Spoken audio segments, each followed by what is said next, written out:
Hey man, I'm just not really sure what I should be selling to these businesses. Okay, bro, listen to me very carefully. You need to sell the white pitches, the yoga retreat, where they do lots and lots of downward dog. Bro, that's not really like an agency deliverable. Exactly, bro. It is untapped blue ocean niche, bitch. How exactly do I sell that? You need what the marketers call the funnel. I call it the funnel for tunnel. What's up guys? It's Frankie here and I want to make a little video for those of you guys for what do you actually sell? Like how do you actually put together a package, a pricing that makes these people actually want to buy what it is you're selling? And this will be whether you're brand new and you're creating your package for the very first time. This will be maybe you've had to reinvent since the COVID madness and you've been forced into a new niche or whatever, the market has shifted. Or maybe like just AI is changing your offer or too many people have copied what you're doing and you need to reinvent yourself. The truth is, once you understand the process for figuring out what to sell to your marketplace, you can do this again and again and you'll actually never run out of cool, valuable ideas to sell. And I think a lot of people just do this the wrong way and make this so much harder on themselves. And I want to show you guys a shortcut to figuring that all out. For those of you guys who don't know me already, my name is Frankie Fihn. I wrote these two best-selling books. This baby right here, you can find a link for down below. I've also built 3 of my own agencies, up to 100 plus clients, and I've helped thousands of people like you out there to live the more beach, less op lifestyle. Let's get into the good shit. Yo, it's Frankie Fihn. Beach mode engaged. Looms loaded, AI's humming. Let's go! All right, so I'm talking to you guys that are smart people, okay? Smart people make this process so unnecessarily complex. And I'm gonna tell you guys, before I show you guys how to create your own pricing, your own package, to actually create something that's wanted in the marketplace, I'm gonna tell you what most people do, and this is what you basically don't wanna do. And that is, they sort of rifle through their heads, maybe I should sell websites, right? So, or they'll go, maybe I should do SEO, maybe I should do pay-per-click, maybe I should do Facebook ads, maybe I should do a GHL SaaS, maybe I should do Google reviews, maybe I should do sales copy or funnels. And they end up in this brainy space. This is a brain, not a cloud. It's an attempt at a brain. And they end up in this brainy space where they end up like not really having anything that people want. And what ends up happening is your promise comes across, like what you actually offer in your marketplace sounds the same as everyone else. I call it the old undefined more, which to a client sounds like this. Yeehaw, motherfuckers, come on down to Frankie Fihn's More Emporium where we got more leads, we got more sales, we got more customers. You need more of something? We got you. Leads, sales, customers, clients, patients, we got it all. Just get more of it. Okay, so I want to give you guys a more kind of simplified process. And just so you guys know, it's not that this isn't valuable, but this is actually step 3. Not step 1. And this is where really smart people get stuck in, is they start thinking about step 3.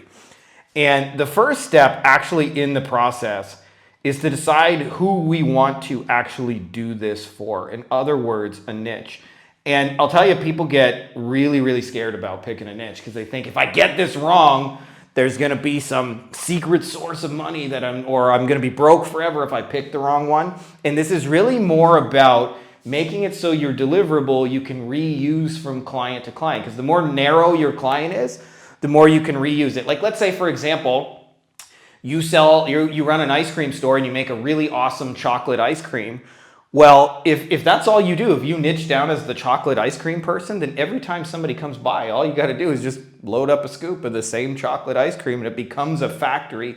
The flip side of that is, what if you make different flavors of ice cream every day? And you take requests. So somebody comes in and says, like, do you guys make almond ice cream? And you go, okay, well, I've never really made almond ice cream, but let's try. And now you got to brew up a whole new batch and it takes hours and hours. So you don't want to be that person who has to constantly reinvent the wheel. So this is picking a niche is picking an ice cream flavor, right? And what we really want to focus on is them, right? Like your business can have your own reasons to exist, but it also needs market-driven reasons, meaning it has to solve a problem for a real person, right? Like it has to actually like contribute something that is meaningful, because otherwise when you go to talk to them, it just comes across like this. Hey, I just met you, and this is crazy. So here's my number, now buy my shit.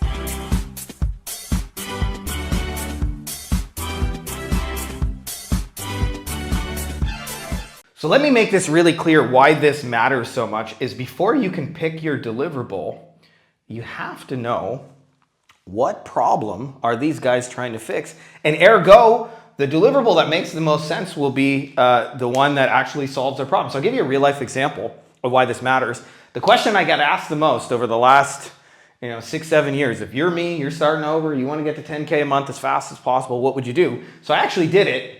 It took us about 26, 27 days. I built up, 16,000 a month recurring, whether you're at zero or you're already doing 100,000 a month. Either way, adding an extra 16K in a month is probably not a bad idea. And one of the things I figured out when I asked them, they explained to me that one of the biggest problems they had is that a lot of the jobs that they get, they don't even get paid on because the insurance companies kind of just fuck them around and fuck them around and fuck them around. And internally, they feel a lot like this. Oh, believe me, I would never do anything to offend a man of your size. Kick his ass, Seabass! So the question I asked them about their problem was, I said, which jobs do you get paid on? And their answer was Category 3 residential flood jobs. So I actually had to do some research to figure out what that even fucking meant, because I was so new to the niche that I didn't know what a Category 3 residential flood job is. But it's basically like when there's flooding in a house and there's a lot of it. Those are the ones that they're big enough that it's a good sized job, but it's also not so big that the insurance company will take forever to pay them. And so then the next question I had is I went in a community and I said, for those of you guys who are already getting Category 3 residential flood jobs, how are you doing it? And I got a couple of different answers. Like there were different referral sources. So some people said I get referrals from plumbers, and somebody said I get referrals from property managers. Another person said I get referrals from insurance adjusters. And then a couple of people said SEO and pay-per-click. So I knew right then and there, I wasn't going to be selling websites. I wasn't going to be selling Facebook ads. I wasn't going to be selling a Go High Level SaaS, because I know that what they really wanted was this. And the best and fastest way to do that was this, right? So it dramatically shrunk the number of deliverables we have to do. And I'll tell you, if you start with the people and you start with the problem, the what should I sell will begin to answer itself, okay? Now, the next piece of this is when you actually create your package, and I'm going to give you guys some guidelines on this. There's no one size fits all, but I'm giving you some ways so that you can package your stuff. And I'm going to give you the two biggest shortcuts that I can give you on this, which is, firstly, I'm going to tell you how much you should probably charge for it, which is between $1,000 to $3,000 per month, because it's enough that you'll be able to pay a team and get some help from staff and things like that when you need to scale this thing. But it's also, you're still smaller than them hiring somebody on their own team to do it, right? Like you're cheaper than an actual employee. And the next piece of this is we want to sell an outcome, not activity, right? The activity is I'm going to do some Google shit. I'm going to do some pay-per-click. The outcome is I'm going to get you Category 3 residential flood jobs. If I look at 20 agency websites, 19 of them are selling activity.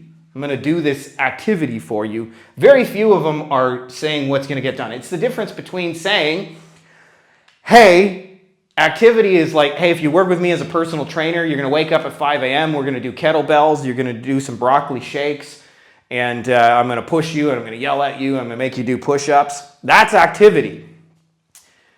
Outcome is, if you work with me for 8 weeks and you do everything I say you're going to do, you will have six-pack abs. I guarantee it, right? That's where you want to be, is the six-pack abs, not all the activity on the way to that step. And by the way, this is how happy clients get when they hear you talk about outcomes instead of activity.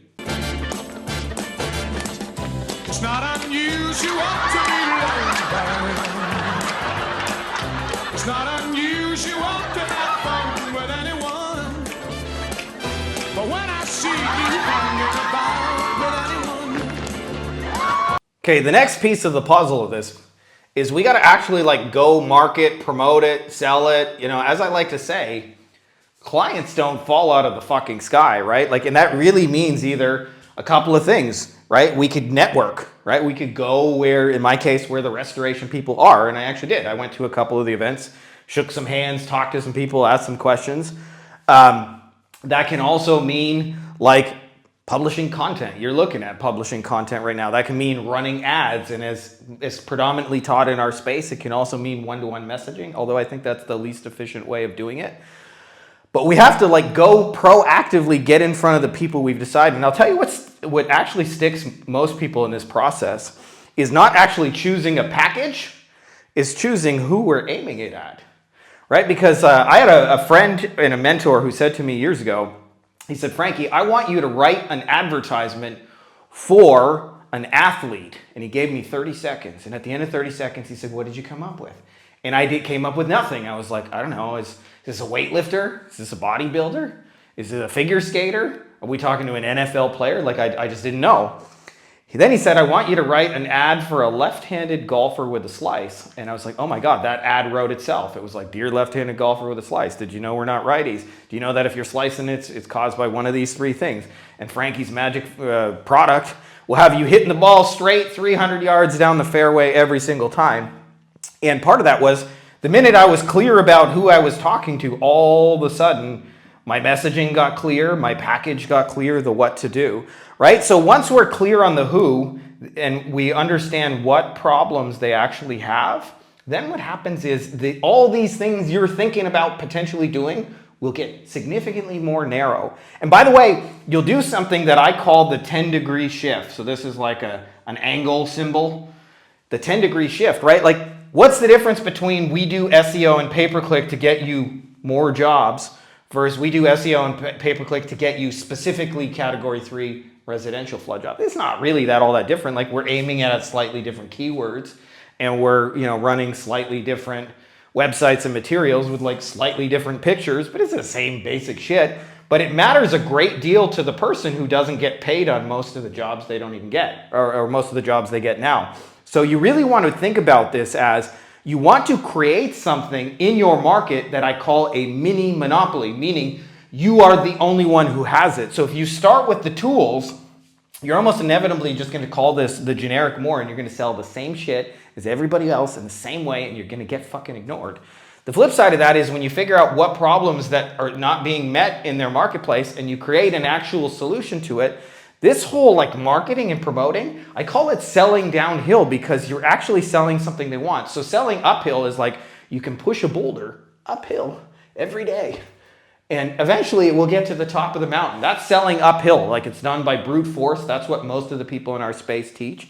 But when you actually figure out something that is wanted, you're already at the top of the hill, you push it, the ball starts, or the boulder starts rolling on its own, whether you're doing anything or not. And that's the position I want you guys to be in. By the way, if you guys want to shortcut this and figure this out a lot faster, you should check out our private agency mastermind, which is a little like this.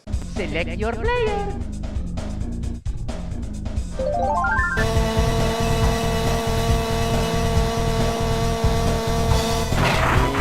Ho ho! Bingo! Ho ho ho ho!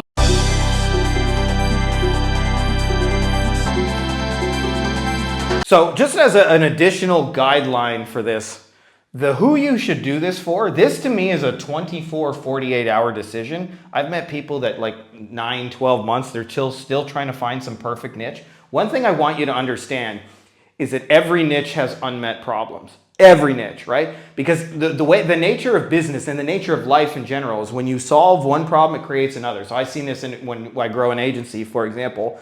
In the beginning, I don't have any clients, right? That's my problem.